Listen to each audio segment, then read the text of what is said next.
It was August 20, 1989. Beverly Hills, a quiet and wealthy neighborhood of Los Angeles, was known for its palm-lined streets and luxurious mansions. But that night, inside one of those mansions, a horrifying crime took place. José Menendez, a 45-year-old Hollywood executive, and his wife Kitty were gunned down in their family room while watching television. José was hit 6 times. Kitty was shot 10 times. The scene was brutal, shocking, and hard to imagine in such a wealthy part of the city. Fast forward to 2025.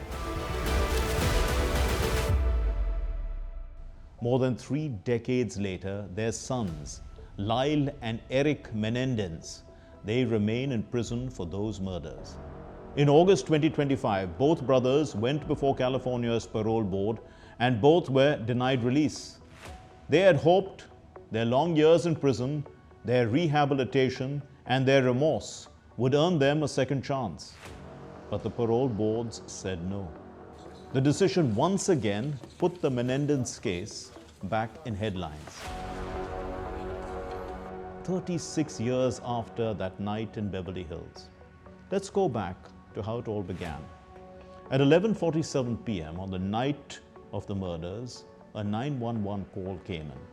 It was Lyle Menendez, then just 21 years old. He told police he and his younger brother Erik, 18 at the time, had come home and found their parents shot to death. When officers arrived, they saw 2 young men in shock. Lyle cried uncontrollably. Erik avoided eye contact and appeared shaken. To many, they looked like devastated sons who had just lost their parents. First, Lyle even suggested it could have been a mob hit linked to his father's business dealings. Police believed that theory. After all, José Menendez was a powerful entertainment executive. But soon, doubts began to grow. In the weeks after the killings, police noticed strange behavior. Instead of mourning quietly, the brothers started spending large amounts of money. They bought luxury cars, Rolex watches, and designer clothes. They even invested in a restaurant. Investigators wondered, why were they living like millionaires right after their parents' deaths? For months, the case stalled. But then in March 1990, everything changed. Erik admitted the killings during a session with his psychologist. Unknown to him, the psychologist secretly recorded the conversation. Later, the psychologist's girlfriend told police about it. With that evidence, both brothers were arrested. When the case went to trial, the prosecution argued that Lyle and Erik had killed their parents for money. They stood to inherit millions in estate and life insurance. But the defense told a very different story. They claimed the brothers had suffered years of abuse at the hands of their father. Dad's ideas for what he wanted. The abuses were physical, emotional, and most importantly, sexual. They said José was controlling, violent, and threatening. According to the defense, the brothers killed out of fear, convinced that their father would kill them if they spoke out. The first trial in 1993 was broadcast on television. It shocked America. The court heard graphic accounts of abuse, along with the brutal details of the murders. Menendez, a human being. The trial ended in a mistrial after 2 juries could not agree. That issue as well. In 1995, the brothers were retried together. This time, much of the abuse evidence was not allowed. The jury found both guilty of first-degree murder and conspiracy. In 1996, they were sentenced to life in prison without parole. For decades, the Menendez brothers remained locked away. They were housed in separate prisons until 2018, when they were reunited in the same facility in San Diego. Behind bars, both men worked to change their lives. They earned college degrees, mentored younger inmates, and even started projects to improve prison life. They also expressed deep remorse for what they had done. But the case never faded from the public attention. In 2024, the streaming platform Netflix released monsters, the Lyle and Erik Menendez story. The series brought the case back into the spotlight and introduced it to a new generation. Some viewers began calling for their release, saying the brothers had suffered years of abuse. Others argued they were simply greedy killers.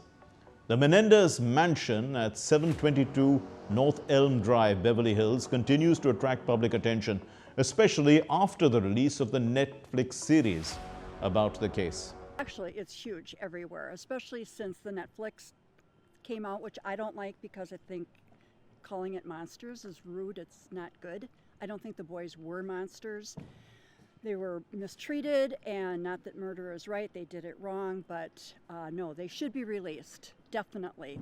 It's really awesome seeing it like in person, because like I don't know, it's just I don't really know exactly why it's awesome. It's just because you see it on TV and you see it in person, it just feels really cool. In 2023, the brothers' lawyers presented new evidence, including an old letter written by Erik describing abuse and testimony from others who accused José Menendez of misconduct. This led to a major legal breakthrough. In May 2025, a Los Angeles judge resentenced the brothers from life without parole to 50 years to life. Since they had already served over 35 years, they immediately became eligible for parole. It was their first real chance at freedom. But when the hearings came in August of 2025, both pleas were denied. Erik, now 54, was told that his rule violations in prison, especially repeated use of illegal cell phones, showed he still posed a risk. Lyle, 57, faced the board the next day. The commissioners acknowledged his remorse and positive work in prison, but they pointed to concerns about his self-control, decision-making, and violent nature of the murders.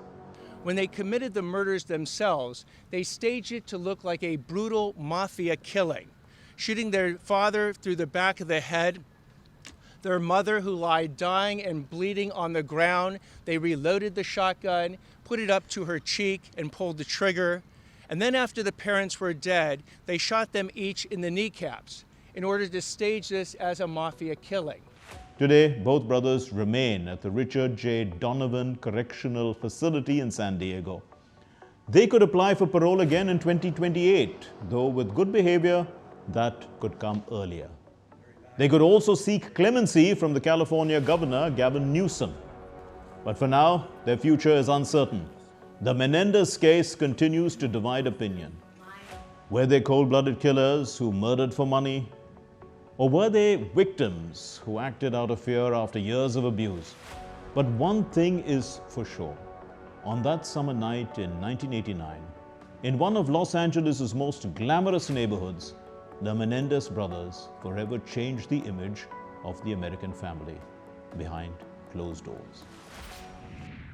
Before we wrap up, let's take a moment to share an inspiring story.